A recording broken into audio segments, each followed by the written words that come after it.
ములుగు జిల్లా మావోయిస్టు ప్రభావిత ప్రాంతాల్లో భద్రతా బలగాలు పట్టు బిగిస్తున్నాయి. మావోయిస్టులకు కీలక షెల్టర్ జోన్గా ఉన్న కర్రెగుట్టలను ఆధీనంలోకి తెచ్చుకునే దిశగా అడుగులు వేస్తున్నాయి. దీనిలో భాగంగా వెంకటాపురం మండలం పామునూరు గ్రామ శివారులో కొత్తగా ఫార్వర్డ్ బేస్ క్యాంపు కింద సిద్ధం చేశారు అధికారులు. ఈ క్యాంప్ను సిఆర్పీఎఫ్ ఐజీ త్రివిక్రమ్ ప్రారంభించనున్నారు. ఇప్పటికే ముర్మూరు నుండి పామునూరు వరకు రహదారి నిర్మాణం పూర్తయింది. త్వరలోనే కర్రెగుట్టల మీదుగా ఛత్తీస్గఢ్ వైపు రహదారిని నిర్మించేందుకు బలగాలు ఏర్పాట్లు చేస్తున్నాయి. దీంతో మావోయిస్టుల సంచారానికి చెక్ పడనుంది.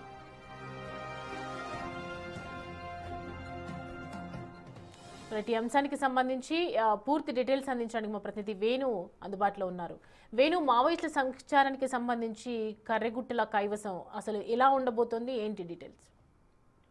సౌమ్య, మార్చ్ ఎండింగ్ వరకు మావోయిస్టులను లేకుండా చేస్తామని కేంద్ర ప్రభుత్వం ప్రకటించిన నేపథ్యం లోపల మావోయిస్టులకు షెల్టర్ జోన్ గాను, అదేవిధంగా వాళ్ళకి సంబంధించినటువంటి డంపులను దాచుకునేందుకు కీలక స్థావరం కర్రెగుట్టలు. సో దీన్ని మొదటగా కంప్లీట్ గా హస్తగతం చేసుకునేందుకు సాయుధ బలగాలు ప్రయత్నాలు చేస్తున్నాయి. ఇందులో భాగంగా మొదటగా వాజేటుకు సంబంధించి వెంకటాపురం శివారు, ములుగు, అదేవిధంగా ఖమ్మం బార్డర్. సో ఈ ప్రాంతం అంతా దాదాపు 68 కిలోమీటర్ల ప్రాంతం ఉంటుంది. సో దీనిలో 8 ఫార్వర్డ్ ఆపరేటింగ్ బేస్ క్యాంపుల నిర్మాణం కోసము సాయుధ బలగాలు సిద్ధం చేస్తున్నాయి. ఇప్పటికే ముర్మూరు లోపల గత నెలలో ఫార్వర్డ్ ఆపరేటింగ్ బేస్ బెటాలియన్ 39 సంబంధించిన సిఆర్పిఎఫ్ బృందం సిద్ధం చేయగా అక్కడి నుంచి 52 రోజుల లోపల ఈ పామునూరు శివారు వరకు కూడా దాదాపు 14 కిలోమీటర్లు దట్టమైన అడవికుండా రోడ్డు మార్గం ఏర్పాటు చేశారు. ప్రస్తుతానికి పామునూరు శివారులో కూడా బేస్ క్యాంప్ గత 15 రోజుల నుంచి బేస్ క్యాంప్ నిర్మాణం మొదలు పెట్టగా ఈ రోజుతో పూర్తయింది. ఈ రోజున అధికారులు కూడా పూర్తిగా అక్కడికి రోడ్డు మార్గాన్ని బయలుదేరి సిఆర్పిఎఫ్ ఐజీ త్రివిక్రమ్ ఆధ్వర్యంలో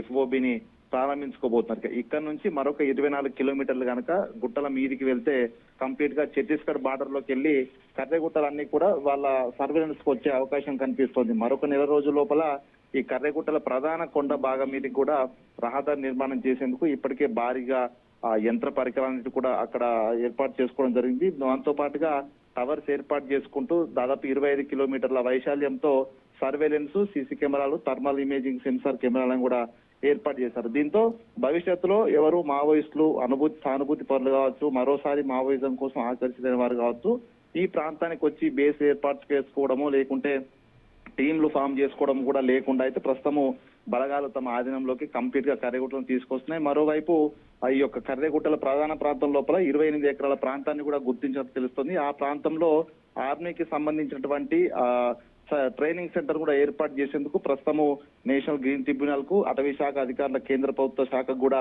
వీళ్ళంతా కూడా ప్రపోజల్స్ పంపించారు. సో అదనక అప్రూవల్ వస్తే కర్రెగుట్టలు నడిబొడ్డున ఒక బేస్ క్యాంప్ ఏర్పాటు చేసుకొని పర్మనెంట్ ట్రైనింగ్ సెంటర్ గా మలుచుకునే అవకాశం ఉంది. ఏదేమైనా కూడా కర్రెగుట్టలను పూర్తిగా కేంద్రంగా చేసుకొని ఇన్ని రోజులు మావోయిస్టు బలగాలు పూర్తి స్థాయిలో బలపడ్డాయి. సో అదే ప్రాంతం లోపల సాయుధ బలగాలు పట్టు బిగించి వాళ్ళ షెల్టర్ జోన్లుగా ప్రస్తుతం బేస్ క్యాంప్ ఏర్పాటు చేస్తున్నారంటే కంప్లీట్ గా మావోయిజాన్ని, అదేవిధంగా మావోయిస్ట్ సానుభూతి పరణం కూడా ఒక హెచ్చరిక ఇచ్చినట్టుగా తెలుస్తుంది. ఇక మరో 1-2 నెలల లోపల కగారు కూడా పూర్తి కాని నేపథ్యం లోపల అన్ని చోట్ల బేస్ క్యాంపులు ఏర్పాటు చేసుకొని తమ ఆధిపత్యం చూపించే విధంగా ప్రస్తుతం సాయుధ బలగాలు అయితే ముందుకెళ్తా ఉన్నాయి. సౌమ్య.